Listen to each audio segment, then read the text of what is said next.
Guinness tastes like sh. And apparently that's the least manly thing I could say, because there's a ton of you in the comments being like, "F wrong with you, bro? Guinness in these veins, baby." Hey folks, Dr. Mike here for Renaissance Periodization. Today's topic is how alcohol consumption affects your muscle mass and your strength gains. Scott the Video Guy will very likely throw up our video on alcohol and fat loss right over here, so please, by all means, click. That will take care of that. It's a bit of a different discussion. I really wanted to split these two discussions. I didn't want like one discussion of just alcohol and fitness because there's so much to cover. So we're just going to be talking about how alcohol affects your ability and likelihood of success with trying to get stronger and more jacked, the two most important things in this world if you're keeping track. Here's the deal. Alcohol presents, I think, at least 4 problems for muscle and strength gains.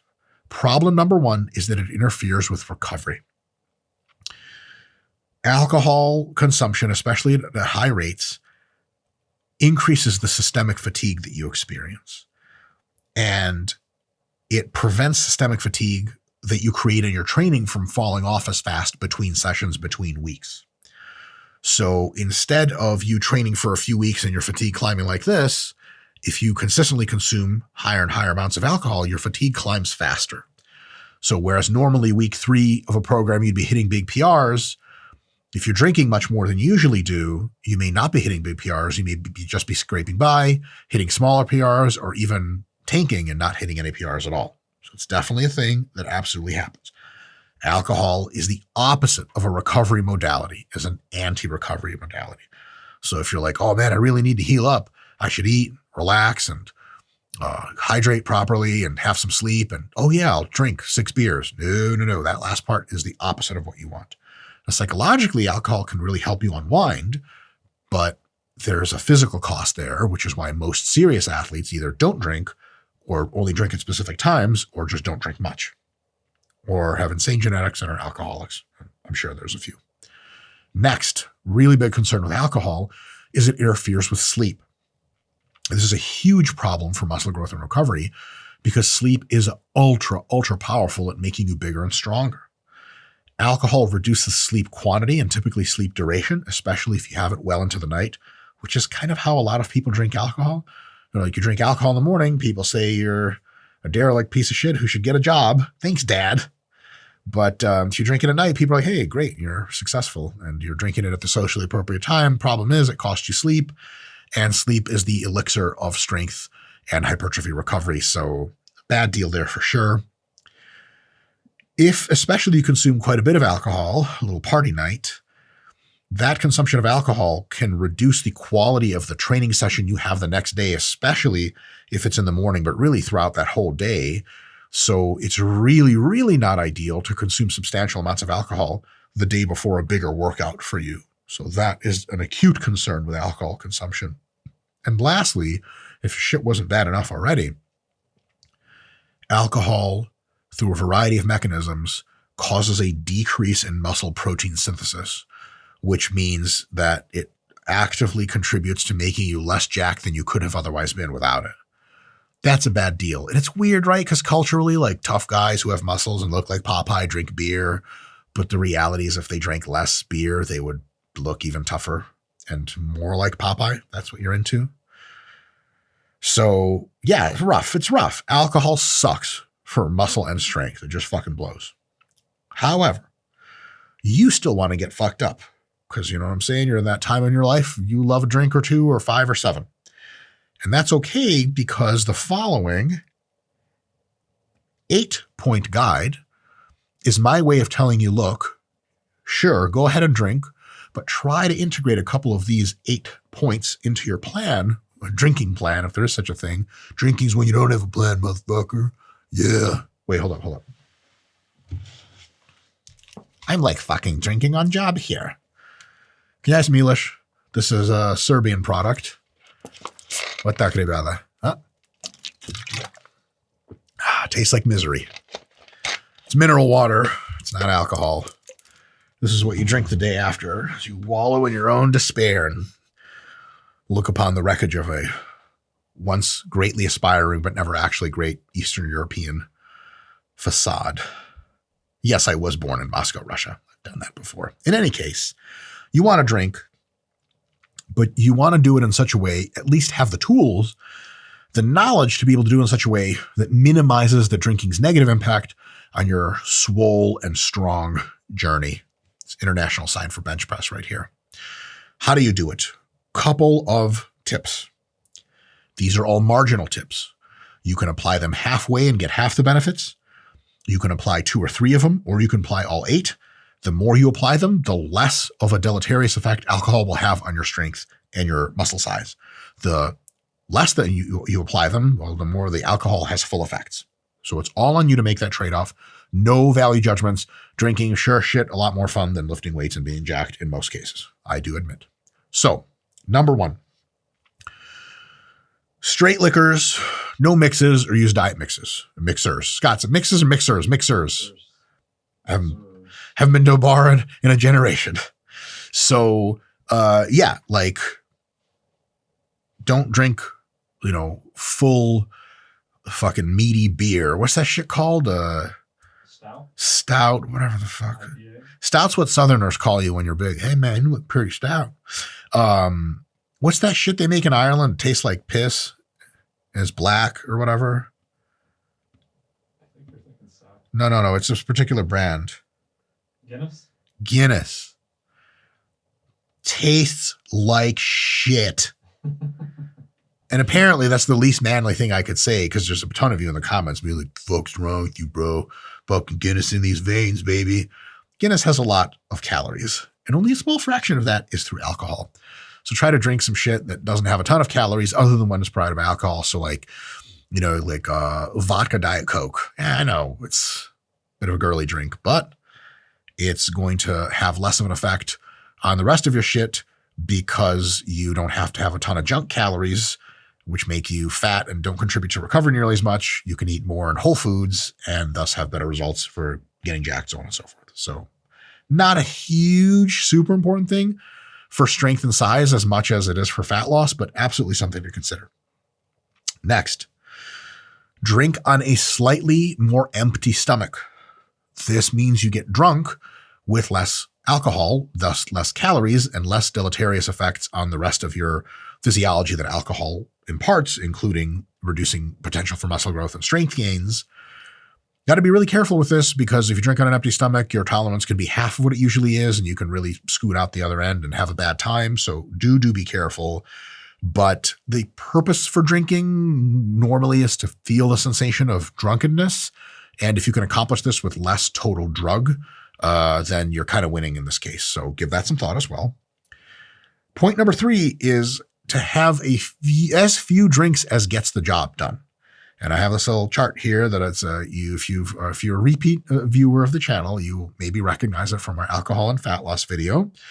But as like a couple point scale here, you start drinking at first, you're feeling it, then you're tipsy, then you're what I call in the mix. This is where all the fun happens. This is the reason people drink, is to get into that zone where you're vibing, good buzz going, everyone's friendly, you're friends with everyone, you can still make sense with your mouth movements. And then after that, everything really just is no more fun. As the alcohol goes up, the fun actually peaks and then goes down. So after you're in the mix, you get drunk, which can still be okay. Then you get sloppy, which is annoying for your friends. Then something I call college night. If you've been to college, you know what I'm talking about. It's when people throw up into carpet. And then the last one is hospital trip. So the ultimate fatal conceit of the college freshman is thinking that the amount of fun you're going to have is linear in proportion to how much alcohol you consume. It turns out it's a very distinct U-shaped distribution that ends at, what for many people is sort of 3 to 6 drinks. 3 drinks-ish if you're a girl, 6-ish drinks if you're the typical guy. Much north of that, 10, 12 drinks or whatever, is you have a fucking problem instead of having the most fun. So give that a thought. There is an illusion, especially when you're drinking, like more will be better. Once you're coasting and you're having a fucking good time, just drink per hour or something, or every 45 minutes or some shit, and coast it out. Don't slam the shit, because then you're having more of the negative effects on your body.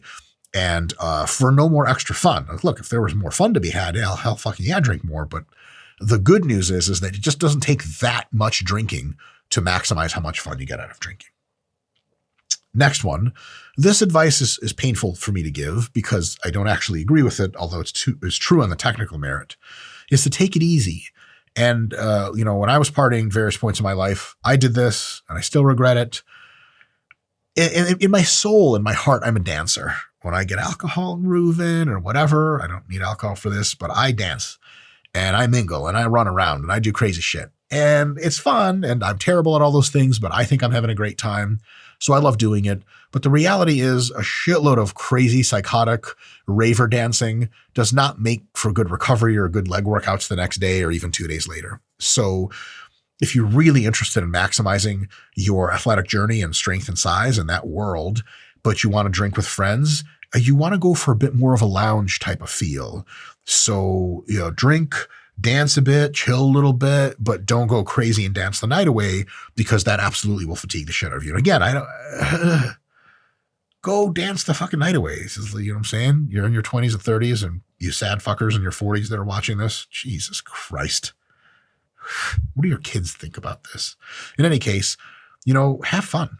But if you have a powerlifting meet coming up in 3 weeks and you really give a shit about it, but your friends talked you into coming out, you don't have to do a breakdancing exhibition unless you're very good at it. Or South Korean. Same thing, by the way. Okay. Number 5, eat plenty after. Alcohol puts you into a catabolic muscle loss state in many cases. And if you eat plenty of food afterwards, not only does that food taste good, but it shuts down the catabolism, boosts the anabolism, lets you grow some muscle or at least save it. If you're drunk enough, I highly recommend Taco Bell. They, surprisingly, in what is a crime of the 21st century, no doubt, will not let you walk through the drive-thru. Apparently your drunk ass can get hit by the next person, and that's a liability for Taco Bell. I think it's all bullshit. And we're getting our lawyers on this. But Taco Bell tastes great, and sure as shit makes you bigger and stronger. Is that true? I don't know. It sure as hell makes your anus bigger and stronger through resistance training. You'll figure it out. Number 6, stop drinking 2 hours or more before you go to sleep. Ugh.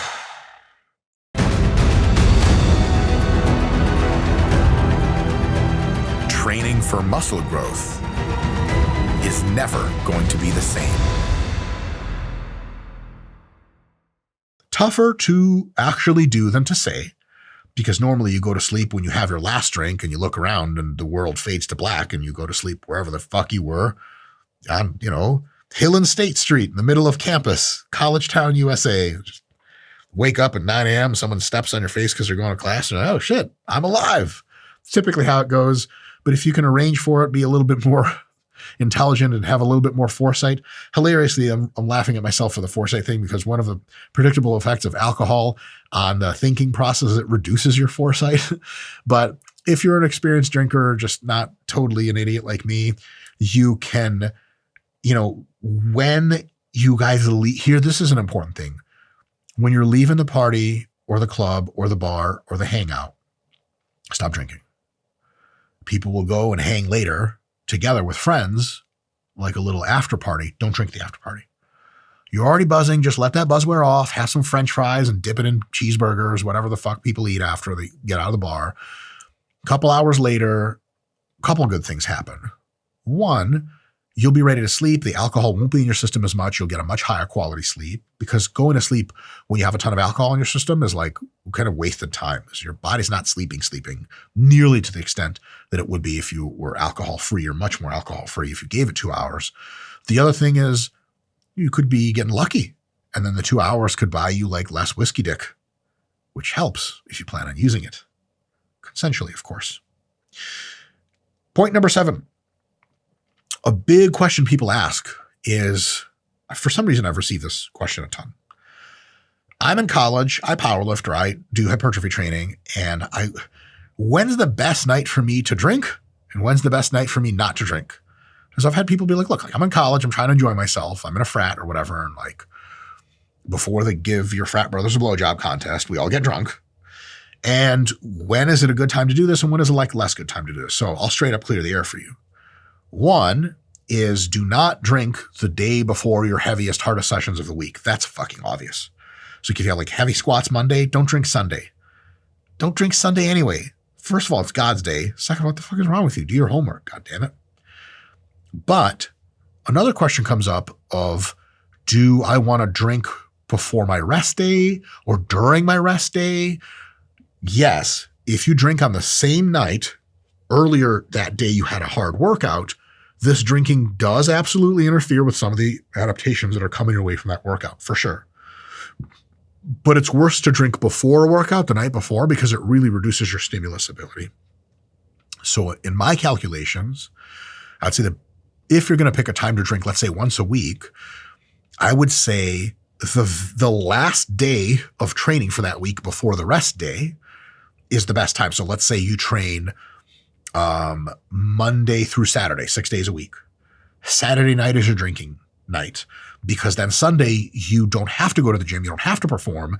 You can peel yourself up off the ground, take 10 Advils or whatever because you have the world's worst hangover. Use Sunday to recover and do a bit of homework. And then Monday you're feeling way better. You can hit it at the gym super hard. If you train Monday through Friday and you don't train on weekends, then, well, yeah, Friday night is a great time to drink. Saturday night's a little better because it really gives you one day of rest, and Saturday was the day of rest. But if you want to drink 2 days a week, Friday, Saturday is great. If you're one of these motherfuckers that drinks like Thursday, Friday, and Saturday, and you go ham the entire time, tell your psychiatrist about that later when your life is a fucking mess. I'm half kidding.